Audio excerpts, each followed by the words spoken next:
Welcome to the Pursuit of Learning podcast. I'm your host, Clint Murphy. My goal is for each of us to grow personally, professionally, and financially, one conversation at a time. To do that, we will have conversations with subject matter experts across a variety of modalities. My job as your host will be to dig out those golden nuggets of wisdom that will facilitate our growth.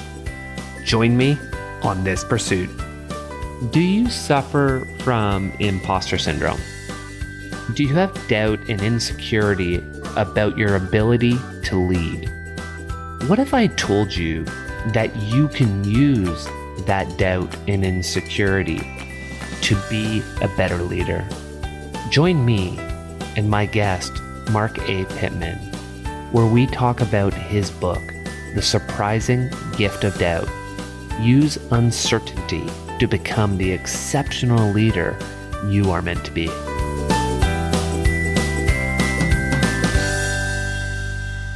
Marc, welcome to the Pursuit of Learning this morning. I want to start off by asking you, what's motivating you in life right now? And what are 2 or 3 things that you want to ensure that we get across to the listeners today? Wow. What's motivating me right now is connecting with the broader coaching community. I've been a coach for about 18 years, since 2003 when I got Franklin Covey Executive Coach certifications. And the last year or so, I've been connecting with my ICF chapter here in South Carolina. And we just had an event at the time of this recording. We had our first anniversary event. And so I think many of us were scrambling to find where are our business cards. We haven't met in person before in a while. So that was just excellent. I'm inspired. My wife is also on a journey getting coach certification through a different organization and seeing us go into our next phase of life as our kids leave. It's nice to see that future for us and for the impact we can make. 3 things, I'm sure there'll be more as we talk, but 3 things, some of the things that I think is really important I would love everyone to at least entertain the thought of is, what if the inner critic that's criticizing you, telling you how you fall short, what if that sense of doubt were actually an indication that you're unique and you might be exactly the type of person that's needed for the situation you're in? Having that perspective shift can be incredibly transformative because you start looking at your strengths and instead of beating yourself up for things you just don't have. And another, I guess, is this, I'm getting more traction on my blog lately, which is, I've been blogging since the late 90s, but have had years lately of no comments on blogs. And one blog post I did on leading in uncertainty is really resonating with people and creating a lot of comments, right? So the something that seems to really stick with people, and when you're in times of uncertainty, there's nothing wrong with admitting it, I think. And I think one of the interesting outcomes of the global pandemic is that everybody's had an experience of, we don't know what's next. We don't know what's going to happen next. But what can be very satisfying for people individually and teams that you're leading is reminding them what is staying the same, what is unchanging, which tends to be values. It tends to be, we don't know the tactics that we're going to have moving forward, but we do have a clear understanding of how we're going to treat people moving forward, or we're going to aim our best to treat people in certain ways. So the idea of reminding ourselves and others what's not changing has seemed to really resonate with people from that blog post and the video that I did about it too. It feels very powerful even as you say it. So often on the show, I'll hear something and think, oh, that's obvious. How could we not have been talking about that over the last year? And that's one right there. Well, I attribute that there's a gentleman who has a podcast called From Founder to CEO. Okay. And there was many iterations of the ways he was doing it, but one of his iterations, he got to just talk. And it was the initial season was about about that, going from founding a business to becoming a CEO where other people are doing the business, what you have to give up, how you have to change, how some people don't make it because they prefer to be founding and always starting things up instead of administrating. But he said, if you're a visionary and have a lot of ideas firing, it's really important when you're doing that, even though that excites you, it doesn't excite everybody. So remind people of what's not changing. Excellent. Okay. And so let's dive in to not the book yet, but part of what I want to know is, when you wrote The Surprising Gift of Doubt, What was your motivation and who was your target demographic for reading the book? The motivation was after, at that point, about 15 years of being an executive coach, it was really frustrating to still have people not know what I did. They'd say, we'd be at dinner parties. So what do you do? Oh, I'm an executive coach. And they'd say, oh, okay. And then you'd see them turn away. And then they'd kind of get this quizzical look on their face of, I don't really know what that is. And they'll look back at me and say, so what do you do? So this was, and I would try to explain coaching, because the difference, a huge difference between coaching and consulting is consulting comes with a template, and you're hiring a consultant because they have a template. They have the steps to go through, and you want that impressed and superimposed on you, and you want to learn. Coaching is more of looking at the client as brilliant and drawing that brilliance out of the client, which can sound really unsatisfying if you're only used to having a curriculum or having the exact steps and sequence of events. So that it's understandably difficult to explain coaching if you haven't been coached. But the surprising gifted out came out of that, where I finally, a friend of mine, Neen James, who's a speaking friend of mine, helped me to think about ways I could use shapes and contextual models to articulate where I was at. And then another friend, Tamsin Webster, was able to help. She does something called the red thread, where she was able to help me put the problem and the situation together.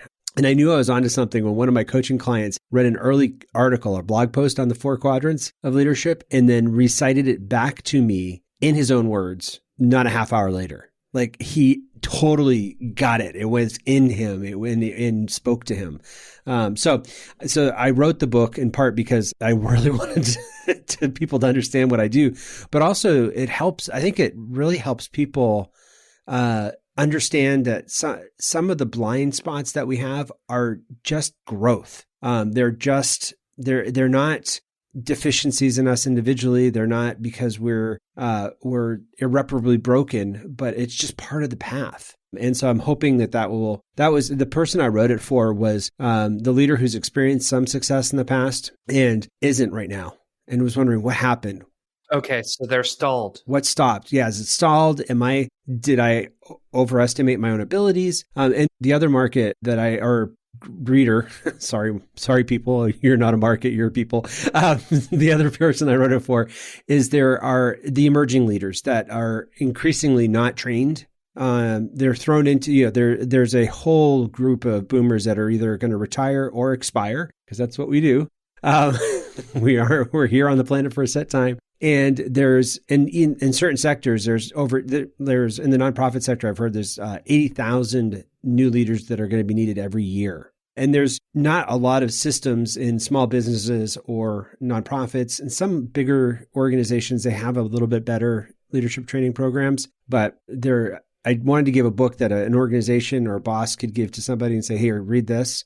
Or somebody could just do their own self-learning to learn how to because the skills of leading are different than the skills of executing a job. When you do a job, you get graded on task completion. And then you get, elevated. Jamie Smith, who is with the Young Nonprofit Professionals Network, said then you get elevated to management and you have to learn social skills, because you realize just doing this stuff isn't enough. You have to actually get along with people. But then you get into the executive position or the CEO, and that's not it either.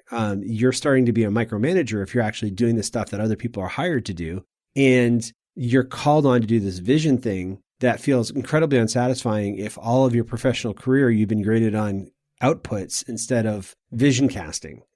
So there's a shift in the way we give ourselves credit for the work we do and communicate to others the work that we do that can be really jarring if there's not preparation for it. And a big driver of that, Mark, from what I read in the book and I've seen in life, is that we generally promote people who are the most technically proficient at what they do, not necessarily the people who have innate leadership skills or management skills, which creates part of the problem that we're trying to address through the book. Well, and it's part of it, yeah, because there's toxic leaders that come from that. There are people that just aren't good with people. There are people that are emotionally stunted. And so they take out their frustrations on the people around them because it's their own, they don't know how to process. They're not really reflective or learning. But then there are the people that are they didn't know. They were never warned. And so they were technically proficient. And it's ignorance, I've learned, isn't a judgment, a moral judgment to be ignorant. It just means a lack of knowledge.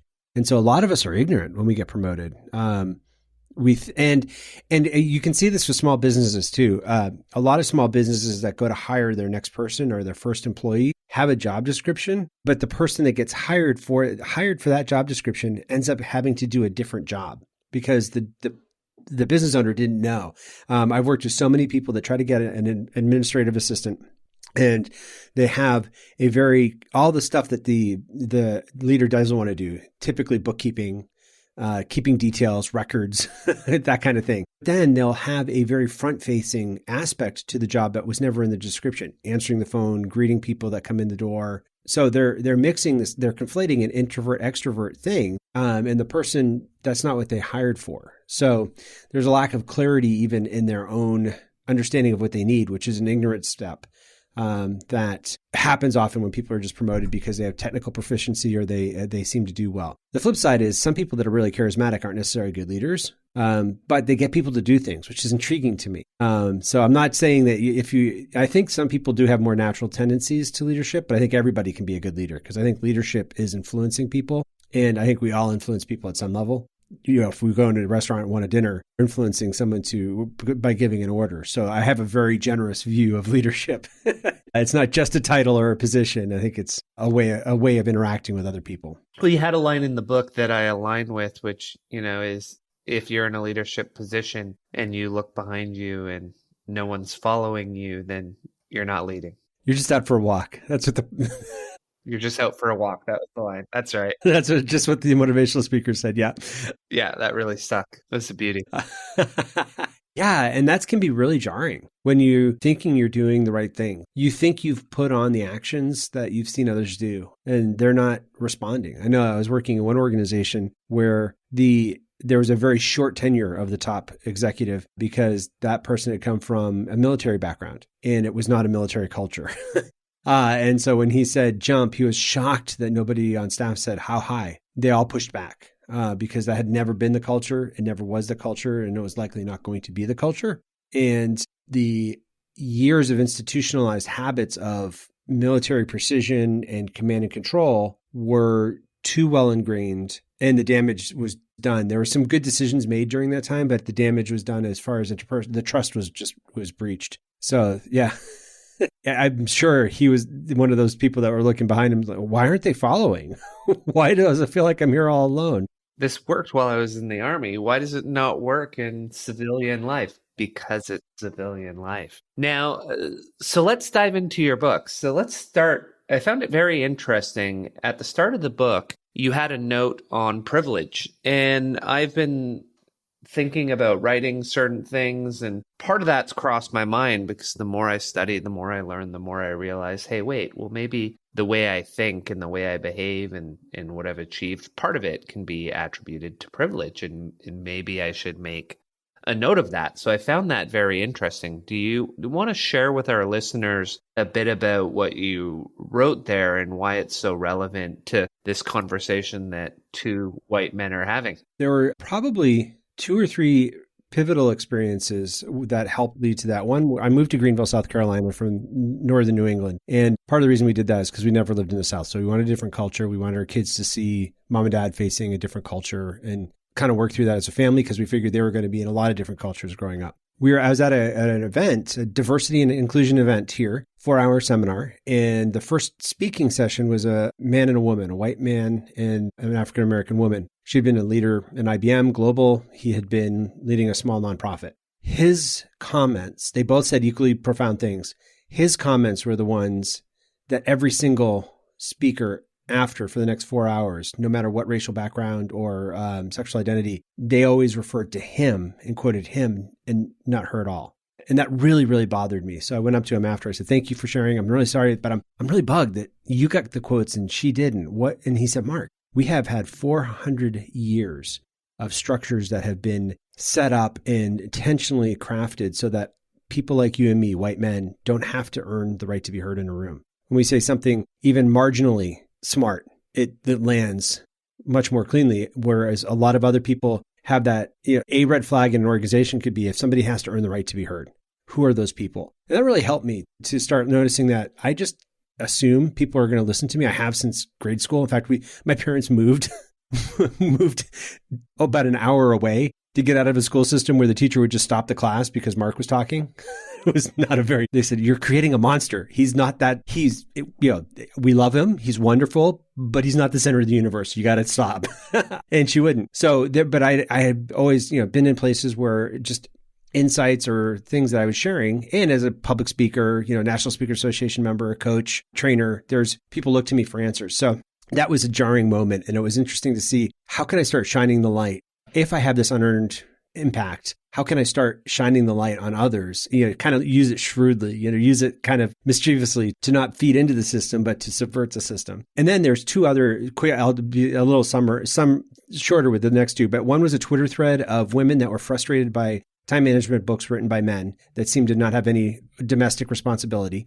And it was interesting to see the Twitter thread continually get snowball, where people are like, yeah, who has 3 hours in the morning? You got kids to get out the door. You've got lunches to make, buses to catch. And so that was a really good perspective shift for me. And then there was the By the Book podcast.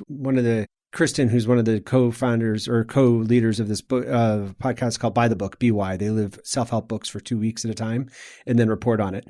And yeah, it's brilliant. It's really funny. But she was being interviewed on an NPR podcast and said that most self-help books are written by white men. There were some Goodreads. Somebody did a review of books on Goodreads, and most are written by white men, but read by women. And so all of this is compounding as I'm writing. I've been trying to write The Surprising Gifted Out for about 6 years. So it's like all of this is compounding and creating my own doubt of why another leadership book from a white guy. And yet I think I have something to offer. People have affirmed that this is helpful for them of different backgrounds. So with what I ended up doing, part of that was offering to hire a dozen diversity and diverse non-white male reviewers to just look at it. And I said, is this as open to a diverse audience as I think it is? Are there blind spots I have? And there were some, mostly in cultural references that I gave, and people were incredibly affirming. And I had some real champions that weren't like me, from different backgrounds. So I knew the book had merit. Like I knew that it wasn't just, I really felt like there was enough truth in the book that it was worth coming out. But I wanted to say, with the integrity, the note on privilege, I just wanted to let people know this is the process I'm working through as we're continuing to figure out this whole equity thing, in at least in the United States, and really struggling with our history. So this is the process I went through. And it's been very interesting to see the response. Most of it's generally positive, which is probably clarifying for people that will be better clients for me. It's because they're open to that. I had some clients that pushed back and said I overdid it, which is, everybody's entitled to their own opinion. But I'm really wanting to be more transparent about just my background and some of where my blind spots might be. And I think you noticed I invited people to say, if you find this is helpful to you, or, here's my email, let's keep this conversation going, because I firmly believe that the only safe leaders are the ones that are constantly learning. I don't know that anyone ever arrives. No, not a chance.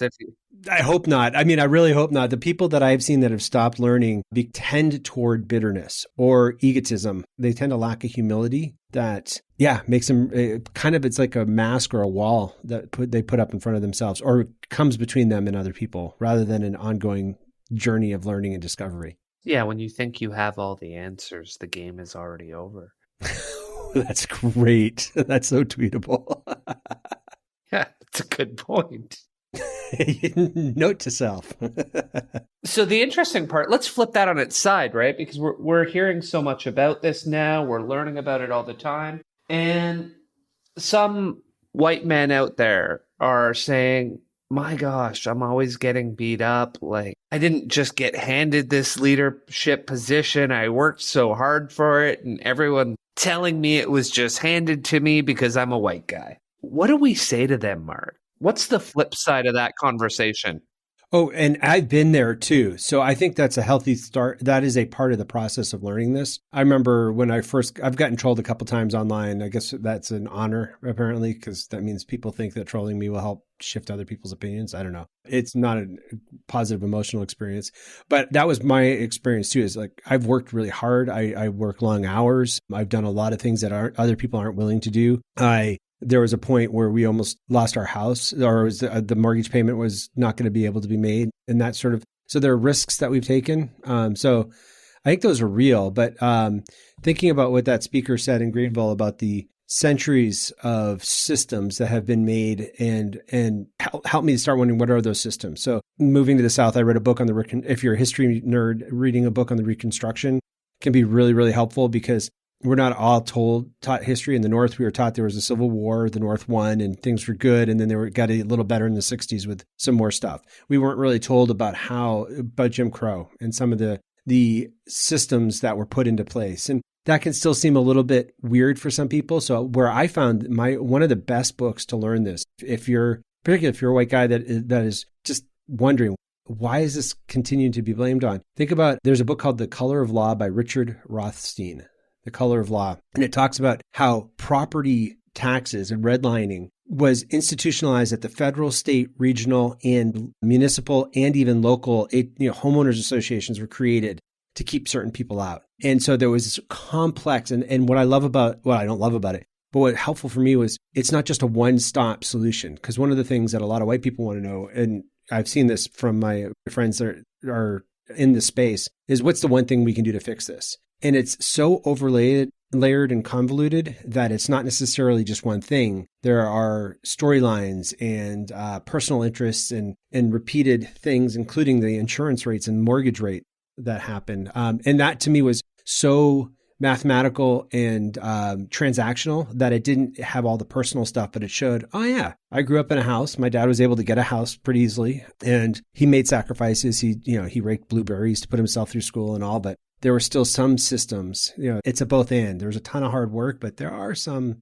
things that we just didn't understand often, whether it was willful ignorance of the people that were teaching us or true ignorance. Yeah. So I think it's part of it is doing our own homework and learning our own history. There was another book that I'm a book guy. So if you could tell, the one thing I did do too is if you're not a book person, you could ask people in your life that don't reflect your background. And the way I did it was I reached out and I didn't want people to do the learning for me or to teach me. It's not their job to educate me on what I should know. They've already got a full-time life. They don't need that extra burden. But my subject line was, I'm not sure this is the right question, ... Because as I was becoming aware of a more complete and more comprehensive history of the United States and history of my experience in the United States, I knew that for my faith tradition, people that get religion get weird. And I didn't want to get weird and do damage because I knew that there were real implications for the people that were living with some of these inequities. And I didn't want to perpetuate or harm in my zeal to get it right. So one of the women, Beverly Kelly, thanked me and she said, why don't you come over? And so we had tea on her porch and we read, I think it's America's Original Sin, I think it was, on the 3/5 clause in the Constitution. And it was just really cool. It was discussions and book reading, and they've been part of civil rights work since the 50s and 60s. So there's a lot of places you can get help. Desiree Attaway does a really good whiteness at work thing that is a good learning experience. And so I would say don't write it off. Don't listen to, it's understandable to get frustrated because yes, we've all done a lot of work. As human beings, we're trying to grow and go. And it doesn't cheapen anything necessarily, but it's also, have you ever watched The Good Place? I've watched some episodes and there was one white guy that was there and he said, I earned my place in Yale, just like my father and his father before him and his father before him. And it was this really wonderful, juxtaposition of I did hard work and maybe and a cluelessness to the patterns in the history that went to helping that hard work have a different heft than it might have had for others. So it's really about learning then and understanding. It's not about what you did or didn't do. It's what other people have to do to be in the same opportunity that you're in simply because you are you.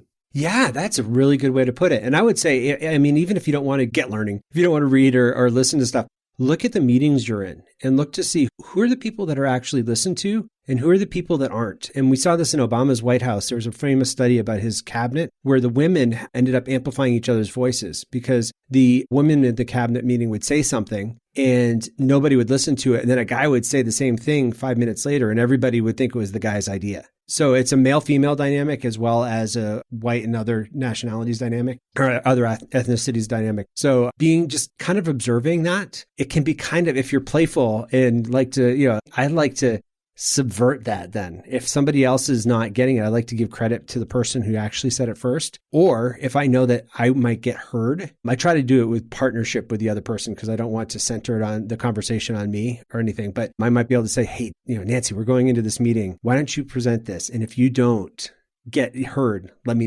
know that I will reflect that back to you and say, hey, Nancy, what do you think about this? Because and I learned that from the women in the cabinet of Obama. It was, I think, a Washington Post article about how they would say, one woman would say something and the other woman would say, Nancy just had a great idea. Why didn't we do what Nancy said? And somebody else said, Nancy just said this and this was really good. And it just took 3 or 4 repetitions, where for a guy, it took one utterance. So one of the things you talked about earlier about coaches and consultants is consultants have a template. Why, as leaders, do so many of us just want a concrete system and a template versus figuring things out? Oh my goodness. Well, Clint, leadership is so scary. The higher you move up in influence or a responsibility in an organization, the less cover you have. And it's right at the time your decisions have the greatest impact.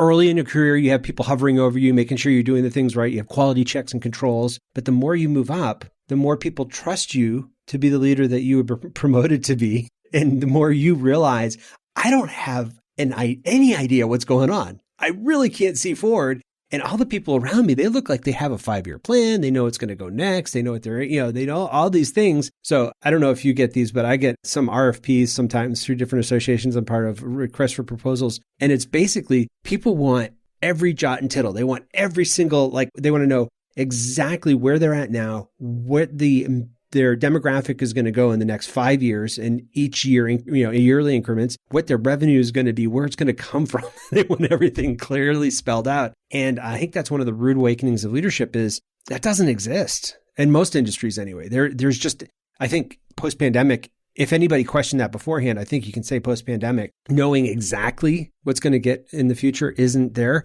But it's incredibly satisfying. That's why people hire. And I'm not saying consultants don't have a place. Having those strategies and templates, one of the things that can be very good about consulting is there are behaviors and rhythms that we can keep doing, even if we don't know exactly what the outcome is going to look like. We know that it tends to be better for human beings if we exercise 3 to 4, 5 times a week.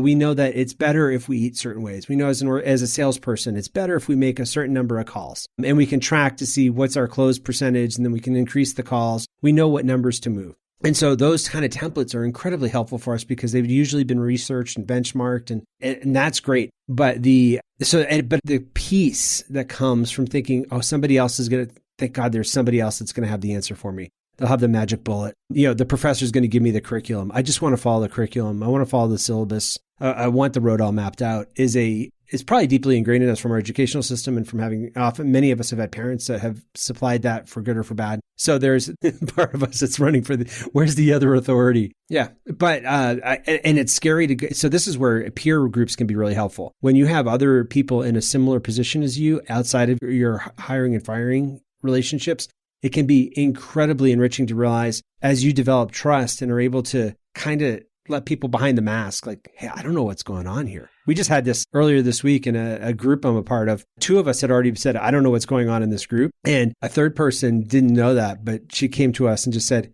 this seems really confusing to me. Does it to you as well? And so the 3 of us were able to articulate where the core parts of the confusion were and then share those with the leaders. But we didn't know if we could trust that. We didn't know if it was just us. And so getting out of the isolation, another thing about leadership is it's incredibly isolating in the way we organize it in the West. And I know there have to be other ways. So if any listeners know of indigenous leadership principles, I'm really looking to learn some more structures, which I understand could be a real white way to do it because it could be like passed down. Like maybe it's supposed to be like mentor to mentee as opposed to let me take a course and learn indigenous leadership stuff. Yeah, well, here's my PowerPoint. Right.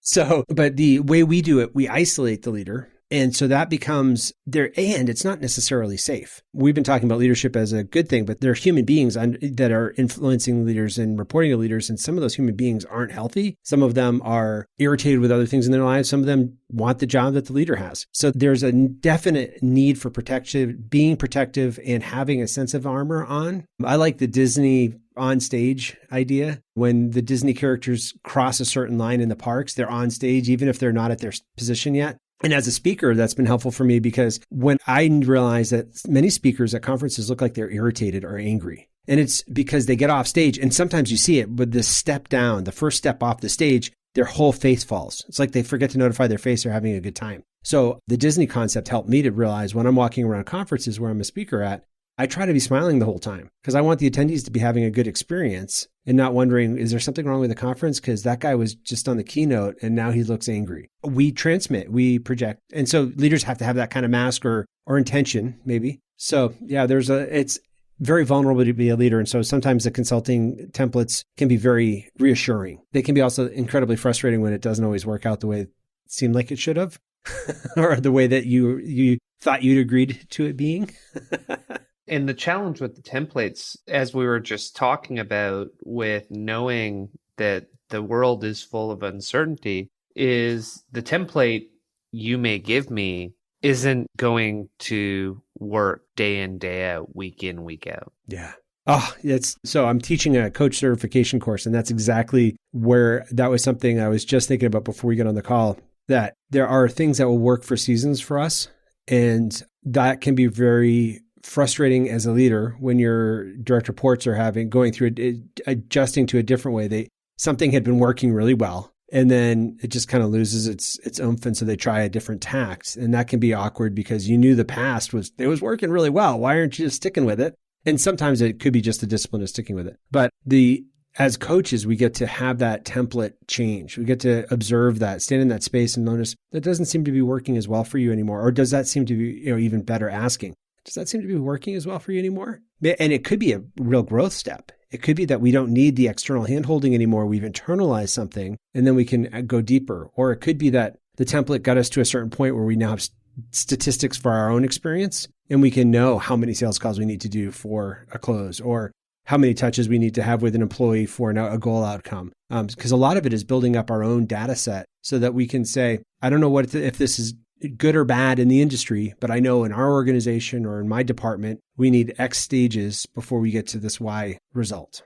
And so for that leader, they're wanting that certainty because they have inside there's a doubt or a fear. And it depends. Some leaders have no doubt, have no fear. And that scares me. That probably means they're a sociopath. But let's say you have this doubt and you say that can be a precious gift. When I think of the doubt, are we referring a little to that imposter syndrome or the low self-regard that never gives you never give yourself credit for anything you achieve? So you're always just trying to do more and more because, my gosh, I'm so useless. They're going to fire me. They're going to figure out how bad I am. Yeah, imposter syndrome is intriguing to me because it's not a phrase I ever use in the book, but the publishers put it on the cover, because it does have that sense of, if you remember the Wizard of Oz, don't look at the man behind the curtain, that kind of sense of they're going to find me out.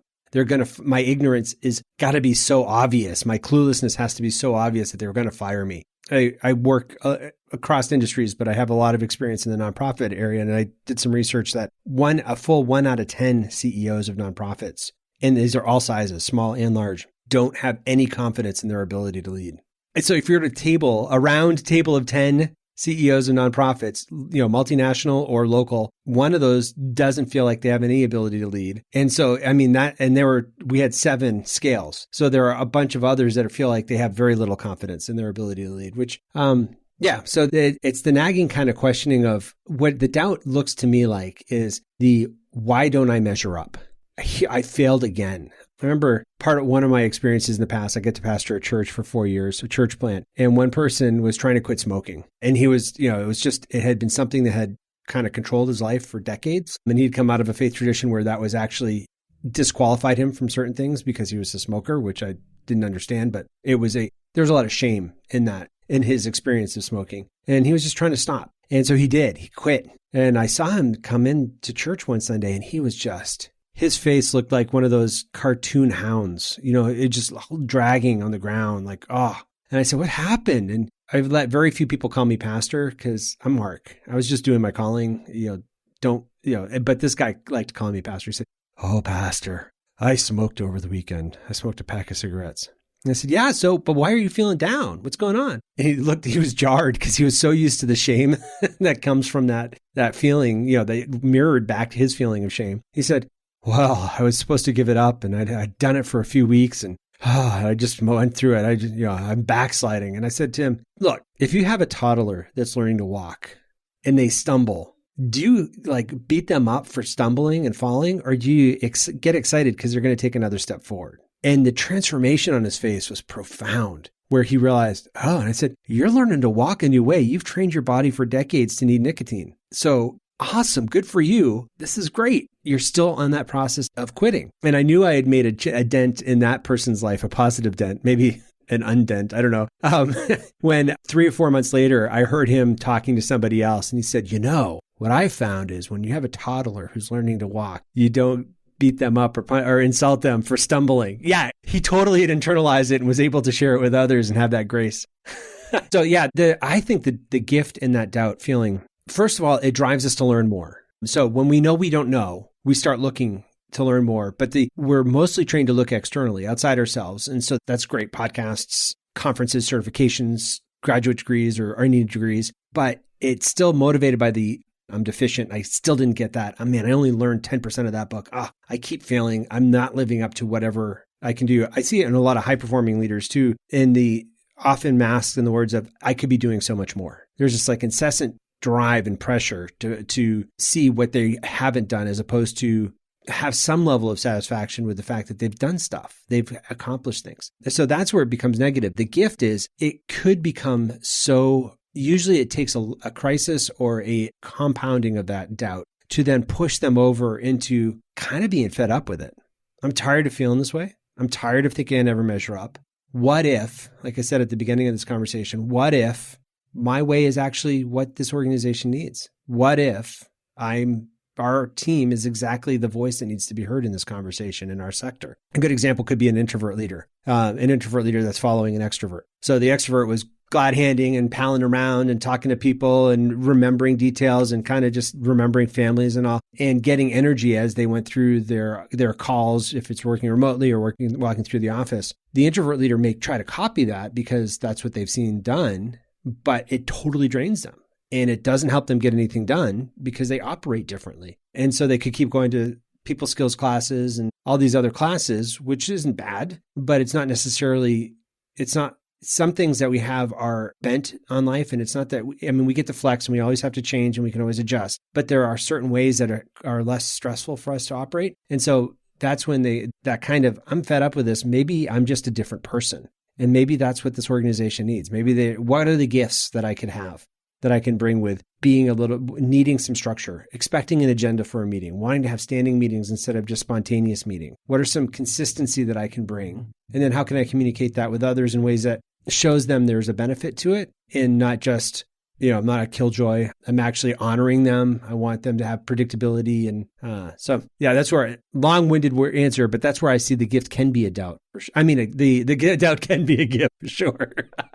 So let's take the listeners into the 4 quadrants. And so you were talking about them a little earlier before you and I started. And the first 2 quadrants tend to be where most leaders get stuck, and they oscillate between 1 and 2. Get to 2, have some doubt, fall back to 1, instead of making that jump to 3. So do you want to just give the listeners an idea of what's in that 1 to 2 and maybe what some gifts are in there? Yeah, if you're not driving and you have a pen and paper, you can just do a simple 4-quadrant, 2-axis, vertical and horizontal. The vertical would be confidence at the top, unsure at the bottom. And then the horizontal axis is the inputs axis. It's external on the left and internal on the right. Most of us get into leadership and just to remind everybody, I think of leading as influencing people. So it could be parenting. It could be being on a team with some people. It could be in a small group or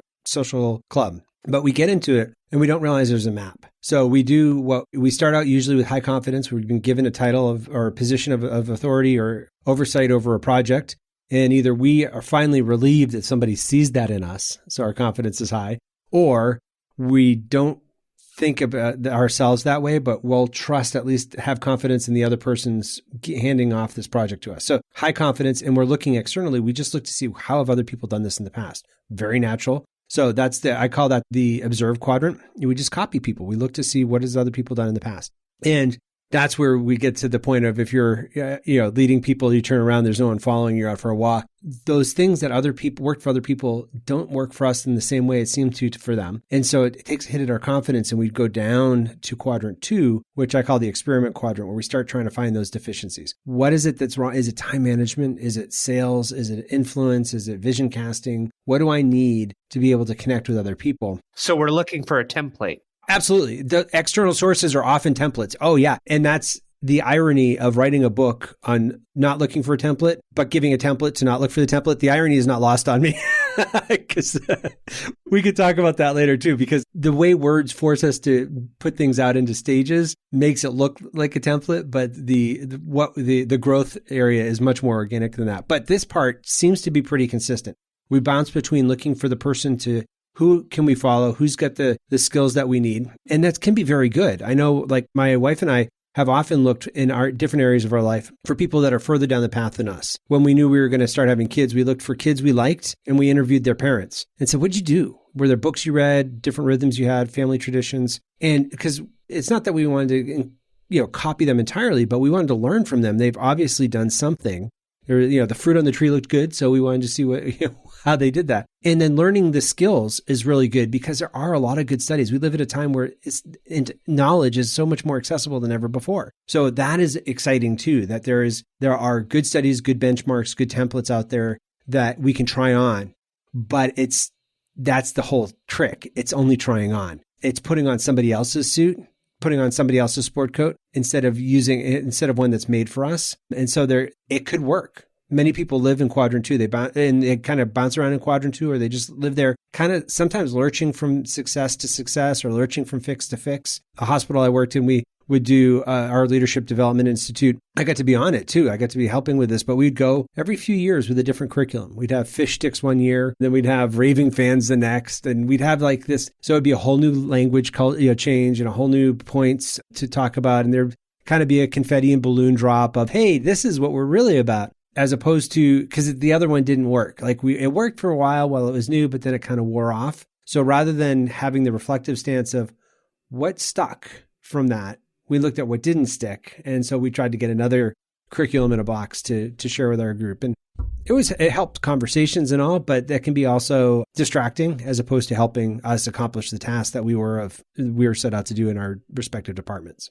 Now, that's half the map, and that's usually the half people live in, even if they don't know there's a map. The good news is there's another half, and that's where the magic happens, when that doubt pushes you to think, what if I'm the right person for this position? That puts you into quadrant 3, which I call the analyze quadrant, where you start processing things internally as well. And this is the stuff we're told to ignore. Don't listen to your emotions. The brain is the brain is the caboose, the engine of the train. Your emotions are the caboose. Wherever your thoughts go, your feelings will follow. We have all the positive mental attitude stuff and all the hustle culture stuff of just do it anyway, got it out. That will grind you to a pulp. So it's now listening to that and wondering, okay, so is it a deficiency?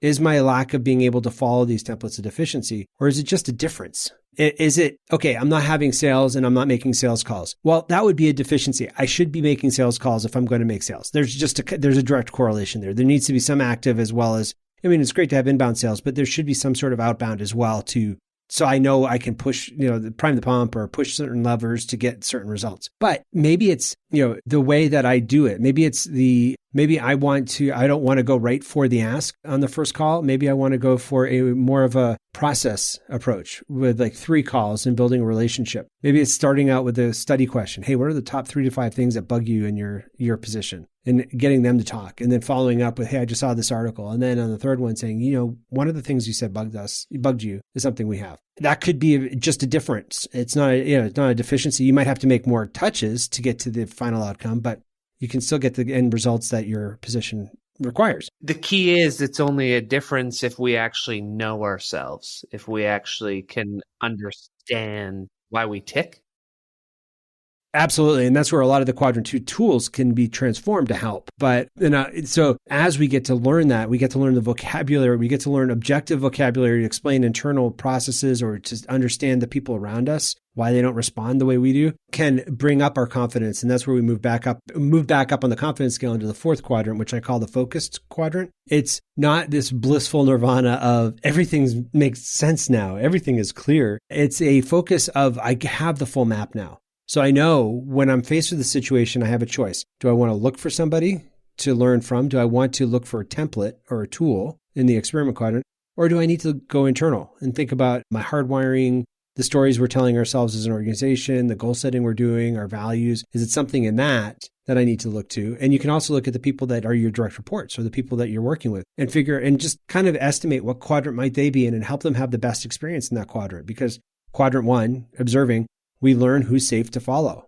Not everybody's safe to follow. And it's incredibly important for us to learn what are the tells, what are the things that go on inside us that can also show, oh, that person's not a safe person to follow, or I will only trust them so far, or I totally trust this person. We can also, in the experiment quadrant, learn how we learn. Are we auditory? Do we learn by reading? Do we have to be moving? Is it muscle memory? I mean, Clint, there are people that actually like role playing. Blows my mind because I'm not, that is not my language. But I just had somebody ask me, you're going to do role playing with this too, right? It makes no sense to me, like how people find value in role playing. Putting on fake personalities in a contrived experience to train people for real life things. Why? So instead of saying that, I said, have you seen that work well in your experience? And she said, oh, yes, it's so helpful. So they could be more of a kinesthetic learner and the muscle memory might come in. I don't know. So that's where the focus comes from, is that you have the whole map at your disposal, and you know that you don't have to freak out if something's not working out. There are different places to look to see how can we get the desired outcome. So knowing, okay, I can go to quadrant 2, I can go to quadrant 3, I can pick up some tools to come back. And so really you're starting to be a bit more of a fulsome leader and understanding you don't have to have the answer. You can go find it. There are tools available for you to use if you don't have the right ones today. And it could be within you. Right. And and that's right. Yeah. The quadrant 3 step this is where it becomes, in the book, it's sequential. And in my trainings, it's sequential, but it's really organic. It's not, one of the beautiful things about coaching that is hard to explain is we don't all start at step 1. True coaching, the International Coach Federation coaching is very much, the step 1 is the client. The client's brilliant. The client's always centered. It should never be about the coach being the expert. It should always be about the client and the coach asking powerful questions and helping reframe and affirm things or notice things, observe things, and then helping the client set goals to get their desired outcomes. So in the analyze step, there's over a dozen tools that I work with clients, but it's not because I don't start with one. I listen to the client, see where they're at, see what they tend to be open to, see what they've done in the past. When I have an application for coaching, it's usually say, what have you done in the past to get your goal? And there's usually stuff in there that we can work with. So it's not like everybody has to start at hardwiring or personality assessments. It could be that they need to start at daily focus and weekly planning or helping articulate their values. But it's like what I love about it is there is a toolkit that we can go to. It's just, I'm not very structurally, like carpentry and handiwork is not my thing, but that's my wife's thing. She wears the power tool belt in our family. But I know that if I go to the toolkit, sometimes I might need a screwdriver, sometimes I might need a hammer, but there are different things, pliers, there are different things in there that I can use to respond appropriately to the situation I'm being presented with, as opposed to just thinking everything is a nail and trying to pound it with a hammer. Well, let's start diving into some of those tools, because what I loved was, as I worked my way through quadrant 3, there was a lot of conversation around, you have what you refer to as the integrity model. And you just mentioned actually hardwiring, which is one of the first things we talk about. And with hardwiring, we're really looking at what makes us who we are. And I love some of the personality tests that you talked about. So I'll have some questions for you on those. And one of the things that I found very interesting that you pointed out, though, is there's a difference between how a quadrant 2 leader views personality tests versus a quadrant 3 leader. Do you want to share what personality tests done wrong, which is, I think, the quadrant 2 leader, versus personality tests done right, which is our quadrant 3 leader? Yeah, absolutely. One of the things so I've rarely met an assessment I haven't wanted to take. because I figure if I can figure out how I'm wired, I can figure out, be the best me I can be. I can free myself up to flourish and also let other people do things that they love. So that's, I've exposed myself to a lot of assessments. Not everybody is that way. But one of the things that I became aware of as I got more into, my master's in organizational leadership and the coach certification was that some of these assessments, some people have had these assessments be done used as kind of weaponized against them. It puts them in a box, or they've put themselves in a box. Well, I can't possibly do that because I'm more reserved. I'm not an active person. I can't possibly get up on stage. No, that's not true at all. Or I can't possibly do that because I'm this number on this particular thing or this box or this color. Or the organization says you can't possibly have that role. I see your history. I see your job, your resume looks like it would be perfect, but we know this about you. You're these shapes and boxes, colors, and so you can't be this position. So that is totally nonsensical. And it's taking, my way of describing it is assessments. Not all quadrant 2 people do that, do the assessments as penalizing or punitive, but assessments should always be done as something to build your empathy and for other people and for yourself, helping yourself understand, these are the glasses I'm wearing, or, the fish in, that old saying that fish in an aquarium don't know they're swimming in water. We swim in our own water all the time. The stories we tell ourselves and the way we see the world, and being able to have the assessments can give us an objective language to understand that other people see the world differently and have a little bit more compassion for it, even if sometimes it's irritating. It can be at least explainable. It's not just that they're trying to irritate me personally. So I've had fun time with teams where they have the aha moment of, you totally value different things. You see the world in a different way than I do. That's why we have conflict. That's why we get on each other's nerves. And then they start having a different conversation where they can actually work together with less friction. Okay. And so some of the personality assessments that you mentioned in the book, two of them I know, one of them reasonably well, one of them decently. Well, I wouldn't even say decently. And one of them I hadn't heard of. So I'm excited to talk about. The first one was the DISC personality assessment. Why do you like the DISC, Mark? And can you explain to our readers how the two axes work and what we can know about ourselves? Sure. Absolutely. So why I like the DISC. So the way I look at hardwiring is that there are intrinsic abilities. There's abilities, behaviors, and motivations. There's intrinsic abilities, things we just do well or don't do well. There are behaviors, which can be observed. We can observe in ourselves and in others. And there are motivations that lead to those behaviors. There's the why we behave the way we do. And so DISC is a good example I think, of the behavior type hardwiring. It is a ancient Greek methodology. It's been it's incredibly simple. And it's been one of the reasons I like it is that it's trans United States. Like I get very concerned when there's only something that's in the United States or in one culture. I want human interaction and human understanding as opposed to national understanding. And so the fact that it's been in the DISC profile that I use, extended DISC, is in 60 or 70 different countries and languages. The president of the company is Finnish. So it feels like there's more veracity to it for me because it seems to fit different cultures and different mores and focus and all. The Greeks thought, apparently, they noticed patterns in behavior, and they thought it was because of the different fluids in our bodies. So they thought some people had more melancholy, some people had more sanguine, some people had more phlegmatic, and some people had more caloric.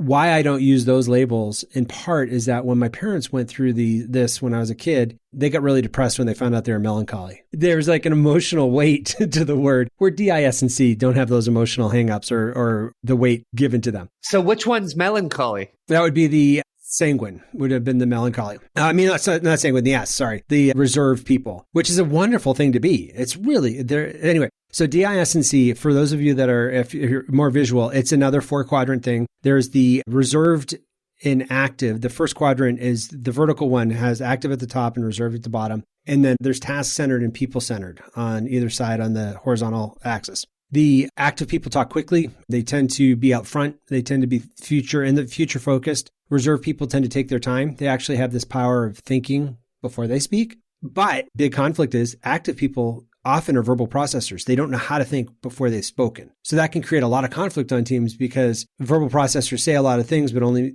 decide on one of them, not all of them. And reserve processors tend to only share things that have been processed internally. But the active processors don't know that because they are used to verbal. So they think it's just a starting point instead of an end product. And so this is where it's really fun, Clint, to be in. I've done this even with 700 people in an auditorium, help them move to these different active and reserved, and then to people in task and see the 4 different quadrants, and to see teams. We're like, oh, all those words, you're not trying to pull the wool over my eyes. You're just trying to figure this out. I still don't like that, but at least maybe I should build some more time in, or maybe I should have 2 meetings with you, like the one that I don't have to pay attention to because you're just kind of verbalizing, and then the second meeting where we actually make a decision because you've thought it through. So the reserve people, some reserve people don't tend to notify their face, particularly reserve task people, which are the C's, don't tend to notify their face that they're happy, but they're passionate inside, but they don't come across that way because they have a more Spock-like sort of analytical approach to life, which is their superpower. They're really good at questions, but the questions can also feel like they're attacks on the integrity for the other 3 parts of this system because they're not used to having all those questions asked. So, but it's motivated usually out of a passion for making sure the system works. So C's can be a real good asset to the team, but they may not understand that their strength, as so often happens with all of us, our strengths can become our weakness if they're overplayed or if they're not understood. And so part of the reason we're using DISC is to understand ourselves and to understand the people on our team, to understand how we're interacting together. And if one of us is a big D and the other is a C, how that's going to play out so that we can. One of the things I like to tell leaders on my team is not every person needs to be led the same way. And so as they evolve and go from... Boy, is that scary for people that are looking for a template. Yeah, because, some people actually like to kind of have a little bit more of a micromanagement, like, hey, check in with me every 3 hours to ask me where I'm at, because otherwise I spin my wheels. And some people want you to talk to them once every 2 weeks and know the person. And so that makes it hard also for teams because, well, you don't treat me that way. Why are you treating them that way? Or why are you giving them that much freedom if it's not communicated? But if you can have something like a DISC, which were usually blends of 3 of them, so it's not a hard and fast. And if you do a good assessment, it'll grade you on your natural tendencies are and what your adapted tendencies for work are, which can be incredibly insightful. Sometimes we are having, a lot of times that when we're having stress, it's because we're working at odds with our natural bent. And whenever I do this for teams, especially employed teams, I always say we're adults that chose a job and we agreed to do a specific job description. So as wonderful and as caring and nurturing as this environment's supposed to be, there are still things you're going to have to do that you're not going to like. And that's life. But what we get to do is flex. And so don't expect your manager is going to say, oh yeah, you don't have to do that because you're an S or you're a D, but know that there are skills and there are ways that you can flex into it. And sometimes you just have to grit your teeth. So I don't want to ever let people off the hook necessarily. Well, I think it's a lesson that, I try to talk to young people about, even older people that haven't figured it out yet. But there's almost no role you can have where you love 100% of what you do. I haven't found it yet. No, I've been on the planet almost half a century. You want to increase it and have more of a focus on it, but part of it could be a simple reframing, right? And absolutely.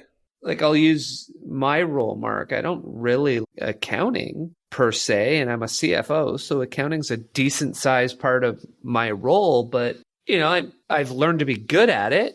And I have a big team, so there's people doing things, but I can focus on what I love, which is helping people as a leader of a big team. So there's 30 people, 25 people on the team who you can help grow their career and their earnings and personally, professionally, and financially help them achieve what they want. And okay, every once in a while, I have to look at a consolidation or some journal entries, and that's part of the job. But it's what allows me to do the other parts of the job that I enjoy. My example came out of a different assessment. It was the Highlands, which is an abilities assessment is this the one you're not as familiar with? That's the one I want to learn about. Okay. So the Highlands Abilities Battery is a compilation of a lot of corporate industry specific tasks. It's a 3-hour test of doing seemingly pointless tasks under time pressure. So what it's trying to do is show you how you process quickly, what you process quickly. There are 5 different ways of learning that it tests. There are 5 driving abilities that if they're over a certain point, can become very stressful if they're not being expressed. And so a lot of people are going through a midlife crisis just are part of the stress that they're feeling and that they can't put their finger on is that some of their skills and abilities, the stuff that they innately want to do aren't getting expressed and they don't have an outlet and they just didn't know it. And trying to get it all out in your job or trying to get it all from your family or your friends is not realistic. So sometimes we need a hobby or we need to maybe find a different position. But it's an arduous task. The battery is 3 hours of intent. And no, we don't focus for 3 hours on much. And then to be always, having the timer end and do the next test. There are like 19 different tasks of these. One of the things I found out from it was I am quick with paperwork, but I don't have all the details.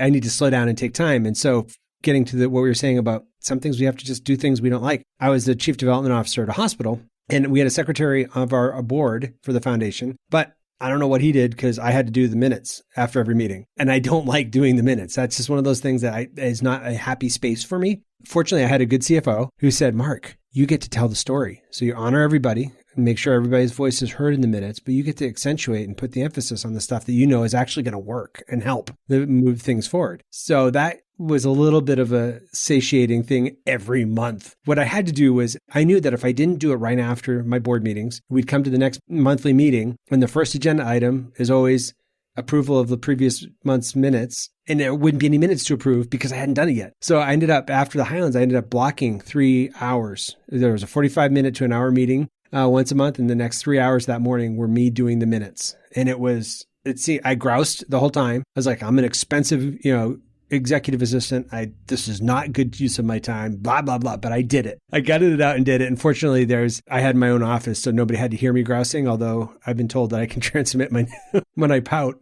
Apparently, there's an emotional impact that broadcasts from me. But anyway, so the Highlands has been very helpful because it's not, most of these other assessments are how you view yourself or how others view you. And these are just objective tests. Did you remember, one of them is called design memory. Did you remember? It's like the highlights magazines for those of us that went to the dentist's office and had highlights magazines.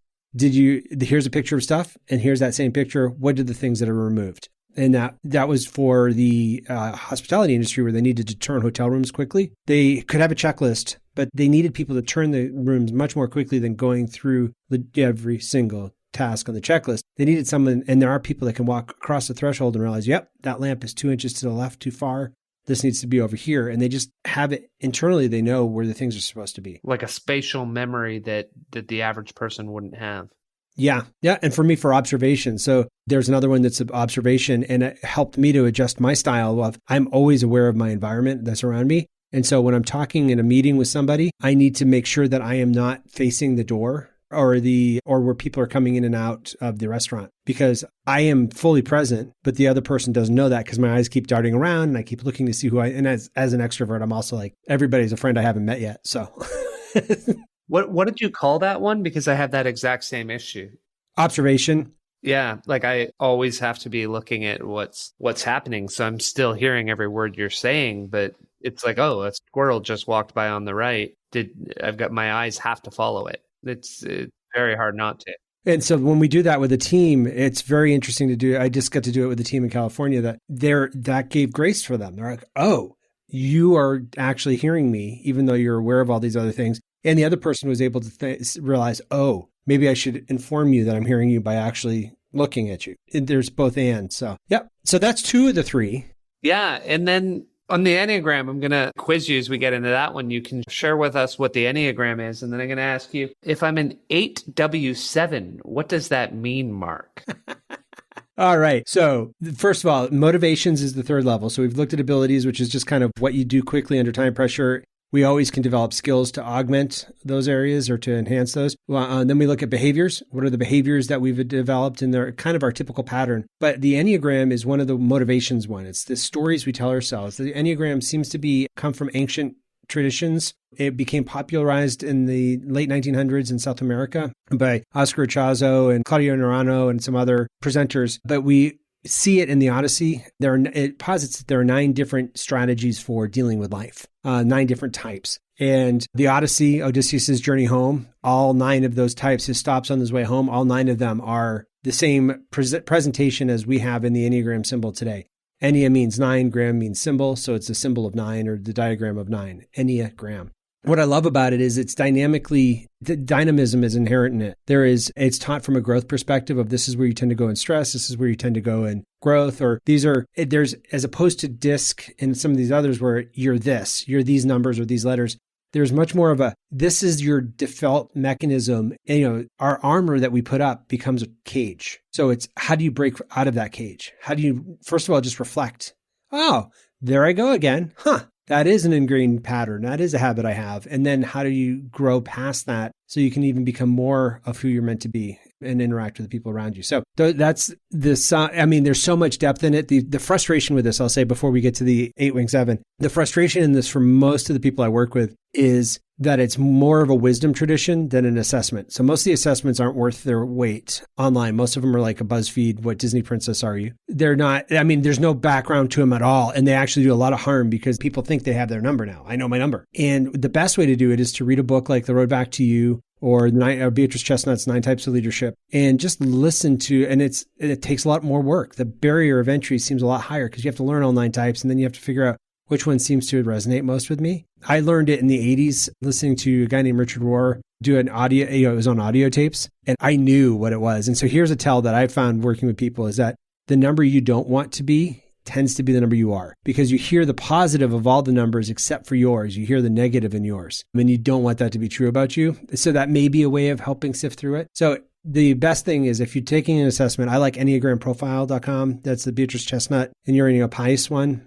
There are a couple others that seem to be more accurate, almost as accurate as that one. But why I like that one the most, my clients that have taken that, I've tried a few others. My clients that have taken that one feel like they're on a growth journey as opposed to feel like they're being put down.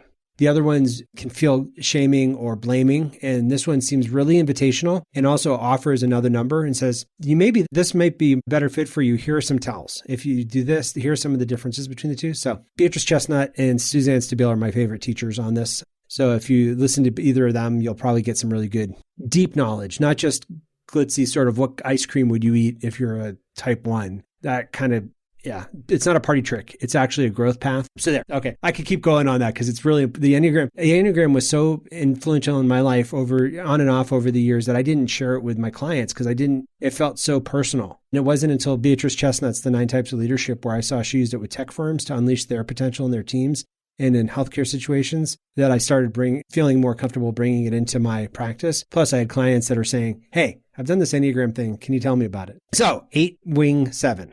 Yeah.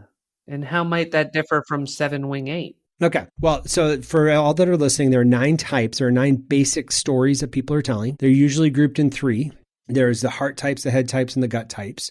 There's 3 different centers of processing. Some of us process things in our head, some in our heart and emotions, some in our gut, kind of somatic body intuition. And there are, in each of those, there's one theory of Enneagram teaching is that you are influenced by the numbers on either side of you. So if you look at if you had a circle and it was 1, 2, 3, 4, 5, 6, 7, 8, 9 in a circle with 9 at the top and then, going around, 8 and 7 are beside each other. So you may be able to draw as an 8, you may have more access to the 7 energy. Some people even say, if you get into the energy part, you could say that 8 is a midway point between 7 and 9. So the characteristics of 7 and 9, right in the middle is this 8. What is interesting about 8s this is just an example of all the 9 types. The 8 though, one of the main stories they're telling themselves, or main things that they want to do is not be bullied. They want to protect themselves from being bullied, and they want to protect the people around them. So if your 8 leader is an 8, you're in a really privileged space because they're going to do everything they can to make sure that you're protected.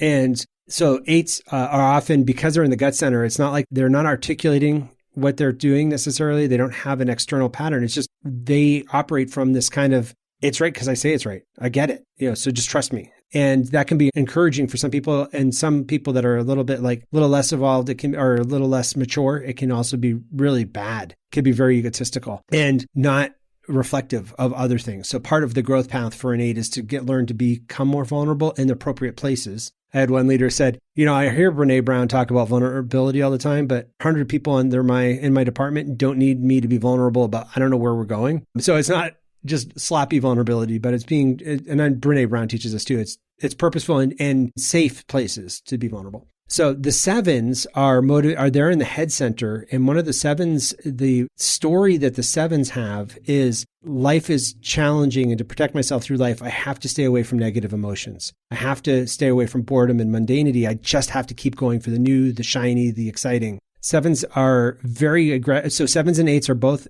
another three grouping is aggressive, dependent, withdrawn. And the aggressive types are 3, 7s, and 8s. So 7s and 8s are both fast-paced, future-oriented. They're always thinking in the future. They're very rarely able to celebrate when something good has happened. The confetti's dropped. They're already on to the next thing, which can be a little destabilizing on teams. I see you're cracking up here. And 7s, but the negative side of 7s is the fear. It's a fear underneath that, where 8s, the underlying emotion is anger, tends to be. 7s, it's more fear. Although we're out of touch. I'm a 7.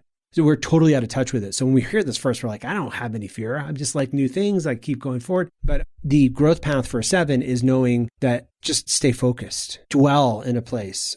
And that would be more of a 5 tendency. The arrow connection on the Enneagram thing goes to a 5 there, is a very healing and growth-filled space to settle the mind some, to know that there's going to be negative emotions and not freak out about it. That part of the gift that I have as a coach that's a 7 is I'm able to reframe things very quickly to the positive without even thinking about it. It is so ingrained in me, in my way of living, that there has to be a positive in here somewhere. There's that story of the two guys. The father with the pessimist son and the optimist son? Have you heard this? So the son, it was in a AA magazine back in the 50s, but basically this father had one son that everything was always pessimistic and bad, one son that everything was always good and optimistic. And he didn't think either was right. They needed to come to the middle. So he developed as parents sometimes do, we think we have a cool idea. So you got 2 rooms. He put one with all the newest gadgets and tools and stuff in it, put the pessimist son in there and said, surely he's going to find something good in here. This is great. And he put the other son in a room full of horse manure, just a huge pile of horse manure. And he let him in there for a few hours. And then he comes back and checks on the pessimist son and said, son, how you doing? Oh, Dad, this is awful. These things aren't made well. They break really fast. This game's boring. I haven't found anything good in here. And he's thinking, oh no, this is bad because there was so much in here. There should have been something good. Goes into the other son's room, opens the door, and there's just poop flying everywhere. And he says, son, and there's just more manure flying all over the place. And out of the top of the mound, the son pops out his head. Hey, Dad. And the dad says, what are you doing, son? He said, Dad, do you see all this crap here? There's got to be a pony in here somewhere. So the 7s are always looking for the pony, and they don't have to think about it. It's just defensive. So as an 8, you've got this, if you go with the wing theory, you're a leader, a strong, dominant leader that is going to protect the people around them and have this kind of positive spin to it, a naturally invigorating positive spin and high energy. 7s often bring a lot of joy to a situation. There's also something else that listeners might want to listen to is 3 subtypes. Beatrice Chestnut talks about this from Claudia Arano. Stephen Covey called them to live, to love, and to leave a legacy. In Enneagram literature, it's self-preservation, social, and one-to-one. Self-pres is sort of, do I have the necessary means to preserve my family and myself? Social is, how are the people around me doing? It's not that you're good with social skills, but you're just aware of the tribe or the village or the people that are around you. Not instinctually. And then the one-to-one is, what's the legacy going to be? How am I going to have a deep dive with one person? How am I going to have an impact on one area? And so those also influence the way the numbers show up. As you can tell, I really love this topic. So yeah, no, it's interesting. What really sort of cemented it, because the one I did, it gave me scores for each of them, and it said your top 3 are, I think it was 8. I can't remember if it was 8, 7, and 5, or if it was 7, 8, and then 5. But when you were describing the 8, and you mentioned the standing up to bullies, and we're going to get into in a second, you also talk about the stories we tell ourselves, the stories we tell others. And then one of the things you ask is, if you watch movies, what characters do you gravitate towards? And the 2 that jumped out to me were, that I've always, and they're my 2 favorite movies, are Braveheart and Gladiator, and specifically William Wallace and Maximus. And I mean, if there aren't greater signs of an 8, I'd probably be hard pressed to find them, I think. Right. So it's that resonation of, okay, that's that guy in that movie is an 8. That's what I want to be. 8s tend toward, because they don't know that they're resonating anger, because the conflict doesn't bother them at all. And often it just means somebody else has an opinionated opinion. So one of the sad things for 8s is they often come across as bullies because they're so forceful in their opinion or their presence, and everybody else is around used to trying to appease them. And that just frustrates an 8. They want somebody else that has a spine also and will push back. And so political seasons tend to be really happy for 8s because there's a lot of opinions flying, and that's really energizing. And oh, it's fun. Yeah, exactly.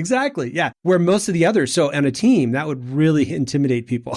So yeah. Well, part of it is what I love that you're doing in this section is it's all about knowing yourself and communicating, right? I'll often say to my team, Mark, hey, something I've learned over time is that I say things with 100% confidence, even when I'm only 20% confident. So check me, right?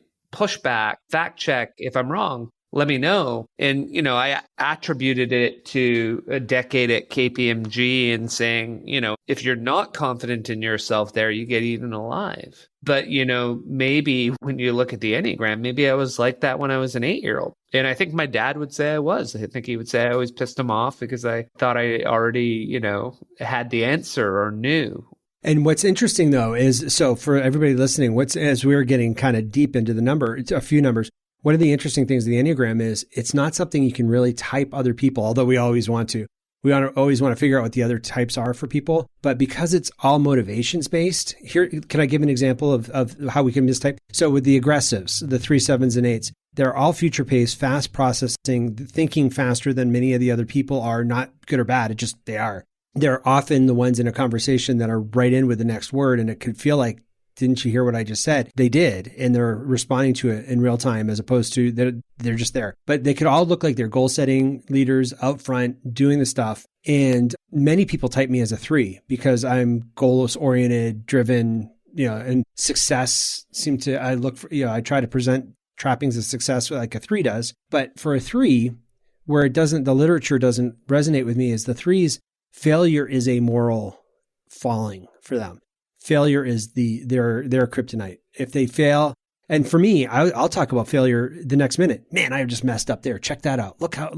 Let's all learn from this. I really screwed up. That is, wow. So I know that a 3 is not, I'm not trying to hide the failure. That's not a problem for me. But you might miss, but a lot of people will try to peg me as a 3 because outwardly, when they hear about 3s, they see that in the way my outward, but the Enneagram is so much about the inward. So 7s, and we talked about 7s and 8s. 7s are goal setting and forward focus and always planning the future because they don't want to stay in the past or even in the present. Mundane stuff feels like it's on the slippery slope to dark sadness and doom and gloom. And 8s are just not, they're motivated to protect things. So the good news is on YouTube, if you Google increasing influence Pitman, you'll get a talk that I gave where it talks about how even though we're not supposed to peg other people, it's a natural tendency. And so if your communication style isn't working with a type, you might try to speak the local dialect of that type. So if you're trying to talk to an 8 like a 3, like we don't want to fail, we want to be successful, the 8's kind of like, so what? If we fail, we just are going to fail forward. We'll figure it out. So you might want to talk about this will help us protect ourselves. This will help us make sure that we're able to be sustaining going forward. That may be able to get you more traction in whatever, you're saying the same thing, you have the same goals in mind, but you're able to communicate it in a dialect that they're more likely to understand potentially. And so what about Myers-Briggs? What are your thoughts on that? Is it just doesn't have the same sort of veracity for you that an Enneagram would, or what are your thoughts on that, Mark? Well, first of all, with the Enneagram, I happen to love it. Some people don't, and that's totally fine. If it doesn't work for you, don't do it. But Myers-Briggs is one of those that has very little research behind it, although I've heard other people saying that there's more research going into it. There was a big spate of very high-profile negative things about it, and I've used it because a team wanted me to before, and I had a master's in organizational leadership, so that fit the criteria for being able to use this as a tool. I find it 16 types is a lot more complex than even 9 is kind of pushing people's limits. So having 16 types, which is the 4 letters of each of the Myers-Briggs, can be hard. And it's been used so much in organizations. There's a lot of people that have baggage, that they've been hurt by it. Having said all that, there are people that have tremendous results from this, and they're able to look at their teams and look to see, do we have the right genres? Do we have the right people based on Myers-Briggs? So I don't focus on it or I don't champion it, but I know it can be helpful in certain situations. The other one, another one that's been very helpful for people is StrengthsFinder. I think StrengthsFinder is incredibly cool. I know my 5 top themes. I'm not certified in it, so I don't teach it or use it because I really feel like there's to respect the process, to teach it if you know it. So there are certified StrengthsFinder coaches, and I'd rather refer to them. But I find that those are one of the strengths that I have is learning. And I realize that some of the times when I'm feeling like I've just haven't had a good day is when I haven't learned. If I have, and it could be as stupid as watching a 15-minute video on email marketing or something that I already know about. But okay, I learned something new. All right. And then it kind of gives me this whole settling piece that, all right, this day was real. It wasn't just a waste. So there's a reason we're on the Pursuit of Learning podcast, because that's also my number one. It's number one for you? Right. Yeah. I think responsibility is 1 for me. Woo is 2. Learning is 3. And there's a couple others. What was 2, sorry? Woo, winning over others. Oh, okay. Winning. Okay. I love going into conferences and just talking to people and getting to know them. So, yeah. Yeah, I think the top 3 for me were learning, ideation, and competition. Nice. So it's interesting how you say it, because I created my values and my purpose, and it's all driven off of the strengths, right? So I obviously value learning, otherwise it wouldn't be a strength. And, it might be an odd way to do it, but part of me thought, well, wait a second, you clearly got good at these things because you value them so much. So maybe that should be central. Yeah. Well, and that's also, as a leader, you must see this too. There are some people that just don't value learning, which blows my mind. I don't understand how you could exist, but it's also, seeing your face like explode. I can't get it. Like, people have and I'm related to people that are like this, who have a fixed mindset, and they just think, where I am in life's where I am. Can't improve, can't get better. This is it. I'll never read a book after I've graduated high school, or even while they were in high school. But you just look at it and say, how is that humanly possible? And so knowing this about your space, I asked that question too, but knowing that about your themes from StrengthsFinder, it can give a bit of at least a break in the pattern of just writing them off. It could be just, okay, they still need to learn if I'm leading them. There's still going to be things that they're going to have to learn. Maybe I need to learn to adjust the different ways that I share that. But also it kind of gives you just a touch point of, oh yeah, that's one of my superpowers. That's one of the things I'm really good at. So it helps to hopefully provide a little bit more grace instead of just staying with the initial irritation of how could that be? Yeah, no. I let it go pretty quickly. It sits at the back of the mind. But, you raise a very good point, because a lot of the people that maybe that's not their strength, they might have a strength in an area of, for example, emotional intelligence that's light years ahead of me. And so that's a person you can go to when something's happening on your team with you were talking about uncertainty, and you can say, hey, Ted, something just happened with Nancy. If we do this, if we do DISC, when we're doing DISC and teams, one of the things I look at is Ds. We often have conflict with the people that are diagonally across from us. So Ds and S's, active task people tend to have the biggest conflict with reserved people. And so one of the things that Ds can do is go to their S's, because the S's are sort of the glue in the organization. They don't need to be up front, but they get where people are at. And you could ask them, hey, Susan, did I unintentionally offend anybody in that meeting? Because D's don't mind intentionally offending them. I'm totally cool with intentionally. There are some people that I want to just see what's going to happen when I poke that bear. But there are some people that I didn't mean to. And so I'll be willing to go and make that amends. Absolutely. And it's really, so a big part, Mark, of knowing yourself is knowing your weaknesses, because you don't necessarily have to fix them, although some of them you can, depending on how bad they are. But it's also just hiring people that plug your holes and letting them know, hey, here's my weak spots. Like, I need you kind of watching for this. Freeing them to do that too. And it's really interesting to me that some people don't, because we are in such a gotcha culture, and I'm not talking about current like political stuff, but just there has been much of my life, growing up in the 70s and 80s, there's been that kind of sense of trying to get people wrong when they're wrong, trying to prove people why they're wrong, where the deficiency is. That many people don't trust a leader. You have to earn that trust.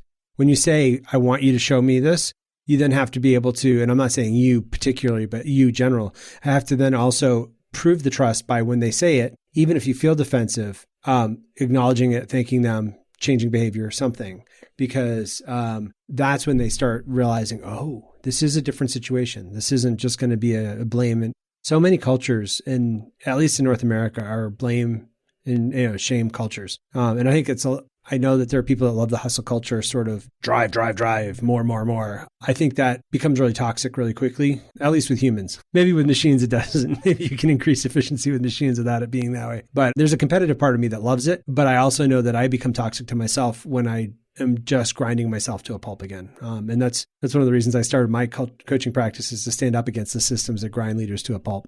Yeah, and it took too long to realize that unless you focus on your own mental and physical health, you can't be a good leader for your family, for your company. You have to slow down sometimes to move forward. And so that's where another part, I know we would need to wrap up, but one of the other parts of Quadrant 3 leadership or the analyze step is goal setting. I'm a big fan of putting all of yourself in your goals. Usually we have a section of wherever we're sitting at the time for goals. We have like our work goals.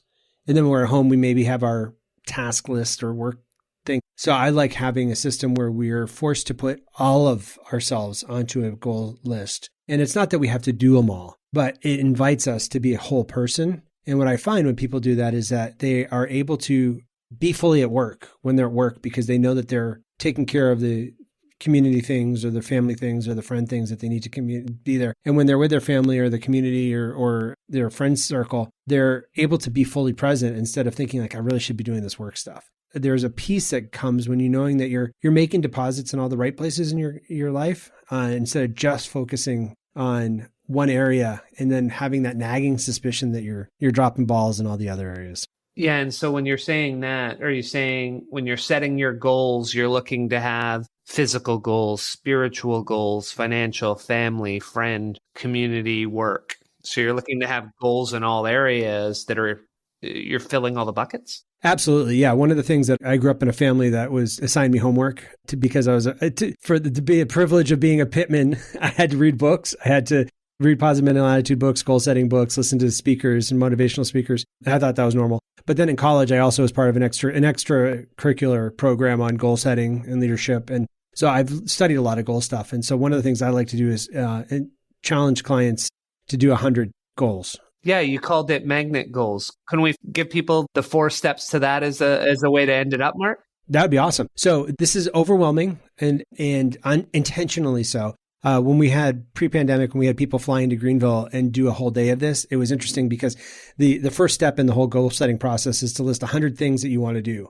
What I love about it is that it gets the analytical stuff, the stuff you want to do off the top of your head, or the stuff that makes sense. I want to plant a garden, so I want to plant cabbage and plant carrots. So those are all that, the different steps can be analytical, put on this list. But it also gets the whimsical and the crazy out there ones. Like for me, it's always been, I want to be interviewed positively by Oprah.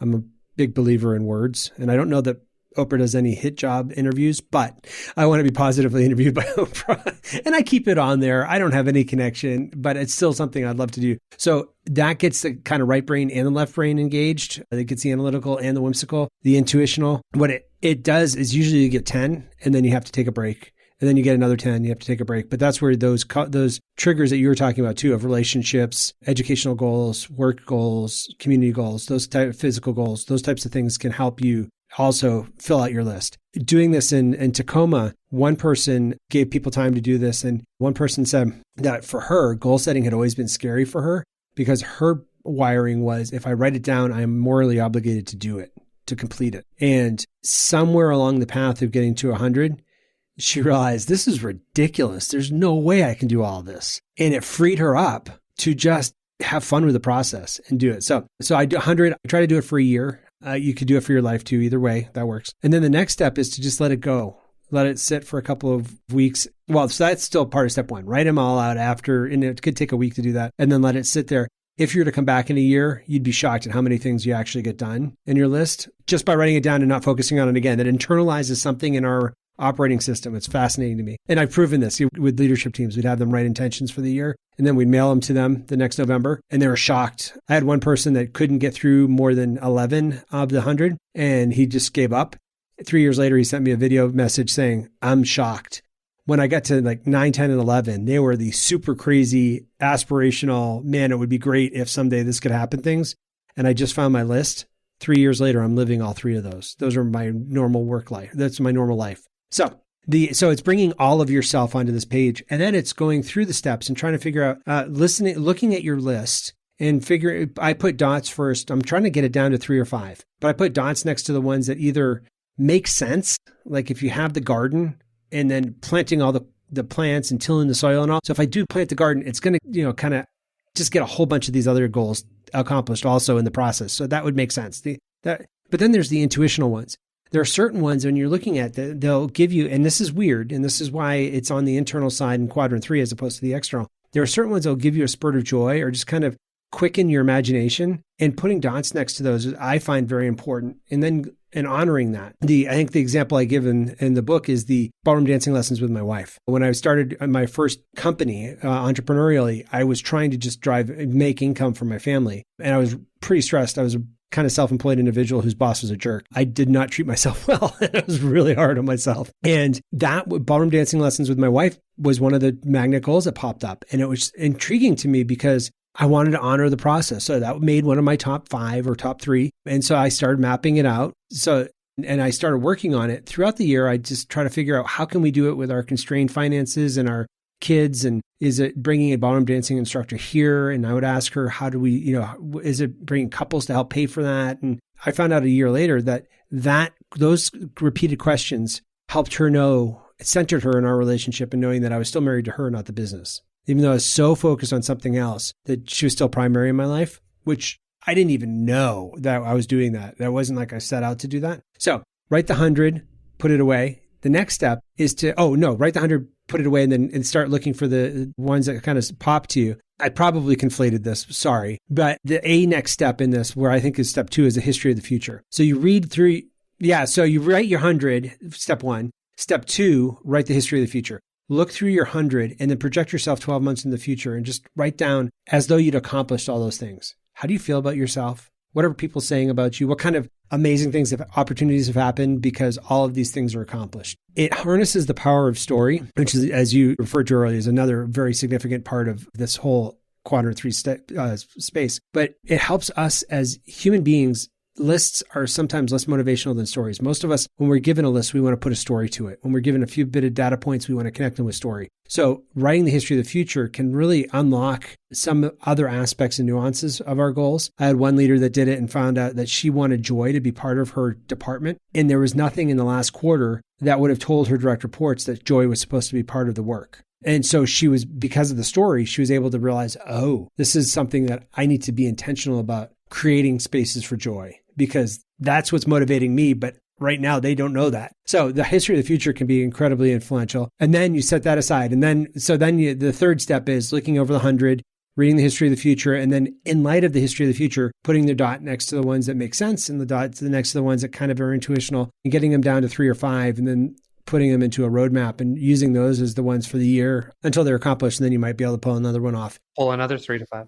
Not that the other 100 aren't worth it, or the other 97, but that we can only focus on a limited quantity. And there's going to be enough urgencies and deadlines and stuff that'll drive a lot of other things to happen anyway.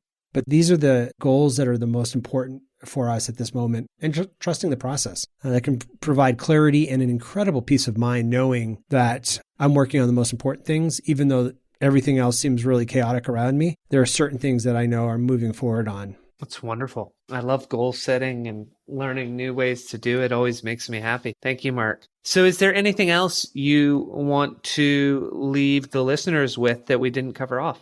Wow, we've covered so much. And I think for the people that are listening, chances are you're really well equipped to do what you're being called to do, or you're being invited to do, even if it feels like you're stretching. And it feels like, particularly if other people are telling you, hey, why don't you do this? Why don't you do this? It's not that you have to please other people. And if they're telling you to start a restaurant, that's probably something where you want to get some external influences, because restaurants are a tough business. But I see that a lot. Oh, that recipe's so good, you should sell it. Well, maybe that's one area. But usually where we're being invited into, we are equipped to do it, even though we see our deficiencies. And the fact that we see our deficiencies probably makes us safer. It's not that we broadcast those to other people, but we could start using that kind of awareness of what we lack to figure out what are we bringing to the table, and how can these are the outcomes, this is the me. these are the outcomes. This is our team. How can we make sure that what does it look like for us to do these outcomes? What are some ways that we might be able to do it in ways that aren't self-sabotaging, that are not, and they're also killing ourselves because we're trying to do it in some other format or trying to be someone else. But how do we get to be fully possible us as we can be and have these outcomes accomplished? It's wonderful. Thank you, Mark. And thank you for being on the Pursuit of Learning today. I enjoyed it. Thanks for inviting me. This was a blast. Thank you for joining us on the Pursuit of Learning. Make sure to hit the subscribe button and head over to our website, thepursuitoflearning.com, where you will find our show notes, transcripts, and more. If you like what you see, sign up for our mailing list. Until next time, your host in learning, Clint Murphy.